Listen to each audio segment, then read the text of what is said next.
Yun no, mga lods, ha? Lutino. Anak ng Lutino. Ang Lutino ay ang cock.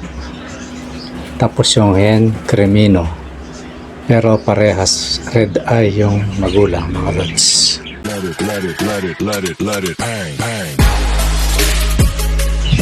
Magandang hapon, mga lods. Kasi hapon na.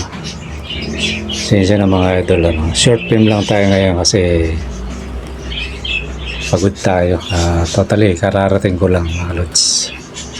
Medyo na trouble ng konti yung ginawa natin. Buti, naayos. Sana walang tulo, mga lods. Kasi nag-planning ako, mga idol. Hirap kasi, nag-click yung tubo. Nasira. Buti naayos ko, mga lods. Ayan, mga lods. Ito ngayon yung natin. Short film muna tayo ngayon, mga lods. Kumbaga, pahabol lang. Ayun, mga lods, bagong baba na mga Lutino. Totally, magulang na ito, Cremino, yung hen, tapos cock, yun yung Lutino, na dilaw. Yun yung nagtapon, buti may natira pa. Nabuhay sila, mga lods. Kahit yung mga kapwa nilang, yung itlog na kasabayan nila, pinagtatapon ng nanay nila, ng hen. Buti nga ito, mga lods, nakita ko yun. Totally, itong mga to, nasa lapag pa itong mga to, eh. Kaya swerte pa rin at may natirang dalawa. Kasi busy nga tayo, mga lods. Medyo, hindi natin masyadong monitor yung natin. Kaya kanina pagdating ko, akit kaagad ako, eh. Sinik ko kasi minsan, meron akong nakakaligtang hindi ilak yung although may spring naman, mga lods. Kaya maganda yung maganda na rin yung double lock. Mga lods, ito muna yung natin, yung i-picture natin na mabait sila, mga idol, mga lods. Gagaya ng iba na, di ba, pag mo, kumakagat. Ito hindi sila kumakagat. Bagamat ito, hindi ko sila masyadong nahahawakan, napakabihira, pero mabait sila. Kasi ibang kits natin, talagang pag inakay pa yan, kumakagat na, eh. Pero ito, hinalo ko sila rito. Pero sabi ni Commander, bawasan ko daw yung nasa baba. Kasi yung mga lods, pag marami, maingay din. Tapat sa pinto. Kaya sabi ni Commander, bawasan ko daw. Siguro yung mga dilawang ibababa ko dito. Mga light color.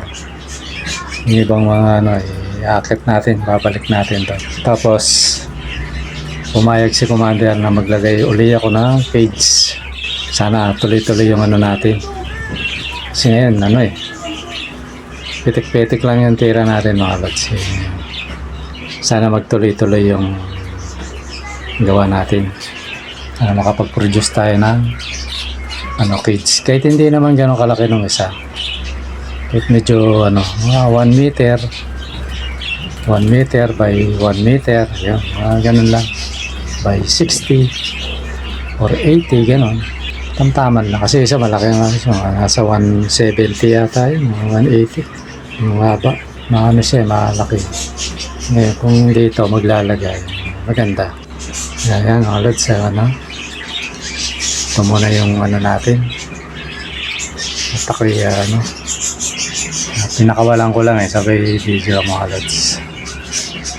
At least may makita nyo yung ating mga bagong Kasi nga pala, mga lods, salamat sa mga nag-comment kahapon. At hanggang ngayon may nagko-comment sa topic natin kahapon. Salamat, mga idol, at na-appreciate nyo yun. Totally, yun. Ako tatanungin, yung pinaka-the best na sagot siguro yun. Kasi nakatatlo, tinignan ko, na-review ko yung dalawang nauna dyan. Yun na yung pinaka-the best na sagot. Siguro pag may magtatanong ulit sa ganyan, bibigay ko na lang yung link, yung description kung anong klaseng video yan. Ganun na lang, mga lods. Tingin ko final na yun, eh. Siguro wala nang yan. Wala nang pagtatalo dun sa ganung issue. Diba yung topic natin kahapon patungkol sa magkapatid. Kahit kayo siguro, mga lods, sasatisfied kayo dun sa ganung sagot, diba? Kaya maraming salamat. Kahit ako rin nalinawan ako doon. Kasi, yun nga, gaya na sabi ko, pinagpatayan kasi natin mga lods ay Biblia, kaya hindi tayo maliligaw doon mga lods. Diba, ganun mga lods, no? Okay mga lods, maraming salamat sa inyo. At hanggang dito na lang muna. At sana lagi kayong tumangkilik sa aking mga vlog, mga idol. Maraming salamat sa panonood. Bye-bye!